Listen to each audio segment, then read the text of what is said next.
दोस्तों, आरबीआई ने हाल ही में एक बहुत बड़ा फैसला लिया है जो आपके बैंक खाते, आपके लोन और आपके निवेश सब कुछ बदल के रख सकता है। जी हाँ, और सबसे खास बात यह है कि ज्यादातर लोगों को इस बारे में पता ही नहीं है। तो चलिए मैं आपको समझाने वाला हूँ आरबीआई का ईसीएल नया नियम आखिर क्या आया है और आपके जीवन में इसका क्या बदलाव देखने को मिल सकता है। तो अगर आप चैनल पे नए हैं तो चैनल को पहले सब्सक्राइब कर दीजिएगा, बेल आइकन बटन प्रेस कर दीजिएगा ताकि आपको पल पल का अपडेट यहां से मिलता रहे। तो दोस्तों, हुआ यह है कि 27 अप्रैल 2026 को आरबीआई ने फाइनल ईसीएल डायरेक्शंस बैंकिंग जारी कर दिए हैं। यह एक सिर्फ नियम ही नहीं है दोस्तों, यह भारतीय बैंक में एक क्रांति ला सकती है। तो हुआ यह है दोस्तों कि 27 अप्रैल को आरबीआई ने एक नया नियम दिया है और 1 अप्रैल 2027 को यह लागू हो जाएगा। जी हाँ, अगर आप सोच रहे हैं कि भैया ईसीएल क्या होता है तो घबराइए नहीं, मैं बिल्कुल ही आसान और सरल शब्दों में समझाने वाला हूं। ईसीएल का मतलब होता है एक्सपेक्टेड क्रेडिट लॉस, यानी उस पैसे का नुकसान जो बैंकों को आने वाले समय में हो सकता है। जी हाँ, और आरबीआई ने पुरानी आईआरएसीपी प्रणाली को हटा दिया है जो 20 से 25 साल से चल रही थी। अब नया नियम ईसीएल सिस्टम आ गया है उसके जगह पे। तो यह सोचने वाली बात तो है कि आखिर आईआरएसीपी को हटाया क्यों और नया ईसीएल नियम आया क्यों। अब मैं आपको समझाने वाला हूं कि पुरानी आईआरएसीपी प्रणाली कैसे काम करती थी और नया ईसीएल प्रणाली में क्या फर्क है। तो पुरानी प्रणाली जो थी आईआरएसीपी, इसका मतलब होता था income recognition, asset classification and provisioning. ठीक है, तो दोस्तों पुरानी प्रणाली बहुत ही सरल थी। अगर आपका लोन 90 दिन यानी 3 महीने से ज्यादा बकाया हो गया तो बैंक उसे एनपीए यानी नॉन परफॉर्मिंग एसेट मान लेता था।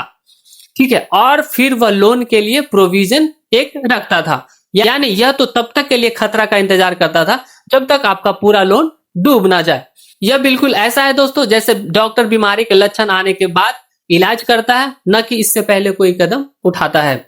जी हाँ, और नया ईसीएल प्रणाली क्या है? एक्सपेक्टेड क्रेडिट लॉस, यानी जब आरबीआई नई प्रणाली ला रहा है तो बहुत ही अलग है। ईसीएल प्रणाली यह सोचती है कि भविष्य में इस लोन से नुकसान हो सकता है, तो अभी ही हम इसके लिए तैयार हो जाएं। जी हाँ, यह एक प्रोएक्टिव तरीका है जो आने वाले खतरों को ही पहले से समझ लेता है। अब बैंक को सिर्फ 90 दिन के बाद ही नहीं बल्कि आजकल ही अंदाजा लगाना पड़ेगा कि आपका लोन चुकता होगा या नहीं होगा। जी बिल्कुल, यह बिल्कुल ऐसा है दोस्तों जैसे मौसम भी बारिश होने का 1 महीना से पहले ही बता देता है। जी हाँ, फर्क को एक उदाहरण से आप यहाँ पे समझ सकते हैं। जैसे देखिए, आपने 2 लाख का लोन लिया है पुरानी आईआरएसीपी सिस्टम में, और अगर आपने 90 दिन तक कोई ठीक से भुगतान नहीं कर रहे हो तो बैंक को कोई चिंता नहीं है। जी हाँ, 91वें दिन आपका भुगतान रुक गया और बैंक अब इसे एनपीए कहेगा और प्रोविजन देगा। ठीक है, लेकिन नए इस सिस्टम में ऐसा बिल्कुल नहीं है। अगर बैंक यह बिल्कुल देख रहा है कि आपका आय कैसी है, आपका जॉब सुरक्षित है या नहीं है, आप दूसरी जगह कितना कर्ज ले रखे हो, आपका क्रेडिट हिस्ट्री कैसा है और आपके बिजनेस का हाल भी क्या है, सब कुछ देखकर बैंक अभी एक प्रोविजन रखना शुरू कर देगा। ठीक है, यह बिल्कुल ही अब दूरदर्शी बनने वाला है दोस्तों, लेकिन बैंकों के लिए यह कड़ा भी हो सकता है। ठीक है, अब सवाल यह है कि अब आप यह सब आपके जीवन में क्या बदलाव लाएगा। तो चलिए देखते हैं इसका क्या असर पड़ने वाला है। देखिए, पीएसयू बैंकों में जैसे एसबीआई, पीएनबी और बैंक ऑफ इंडिया, इन जैसे बैंकों में आप बहुत ज्यादा पहले एनपीए बहुत ही ज्यादा था, अब उन्हें और भी सावधान रहना पड़ेगा।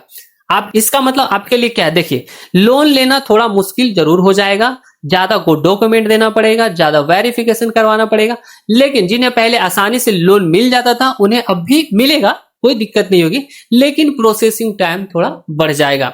जी हाँ, और छोटे छोटे डिफॉल्ट बैंकों पर ज्यादा थोड़ा सख्त नियम लगने वाला है। और प्राइवेट बैंक्स जैसे एचडीएफसी बैंक, आईसीआईसी बैंक और एक्सिस बैंकों में प्राइवेट बैंक्स का एनपीए तो पहले से ही कम रहता है, वो तो आपको पता ही है, उन्हें ज्यादा परेशानी नहीं होगी। यानी प्राइवेट बैंक्स में लोन लेना अभी भी तुलनात्मक रूप से आसान रहेगी, लेकिन इंटरेस्ट रेट्स में थोड़ा फर्क देखने को आपको मिलेगा जरूर। जी हाँ, और बड़ी बात यह है दोस्तों कि यह नियम बैंकों को प्रोएक्टिव जरूर बनाएगा। पहले बैंक रिएक्टिव थे, मतलब समस्या हो गई तब कुछ करते थे, अब वे समस्या से पहले ही तैयार रहेंगे। जी हाँ, इसका मतलब यह है कि अब बेहतर रिस्क मैनेजमेंट देखने को मिलेगा, बैंकिंग सिस्टम अधिक स्थिर रहेगा और आपका पैसा ज्यादा सुरक्षित रहेगा। लेकिन छोटे कर्जदारों को कठिनाई हो सकती है दोस्तों, लोन के शर्तें कड़ी हो सकती है, लोन के नियम और भी कठोर हो सकते हैं और इंटरेस्ट रेट्स भी बढ़ सकता है। अब यहाँ पे एक अहम बात यह भी है कि आखिर ये सब क्यों हुआ है, आरबीआई को ऐसा नियम लाने की क्या जरूरत पड़ रही थी। दोस्तों, यह जो नियम लाई गई है वो आईएफआरएस के वजह से ही लाया गया है। जी हाँ, आईएफआरएस होता क्या है? आईएफआरएस होता है इंटरनेशनल फाइनेंशियल रिपोर्टिंग स्टैंडर्ड्स, यानी बैंकिंग की अंतर्राष्ट्रीय भाषा। जब भारत के बैंक ग्लोबल मार्केट्स में खेलते हैं तो उन्हें दुनिया के स्टैंडर्ड्स को फॉलो करना होता है।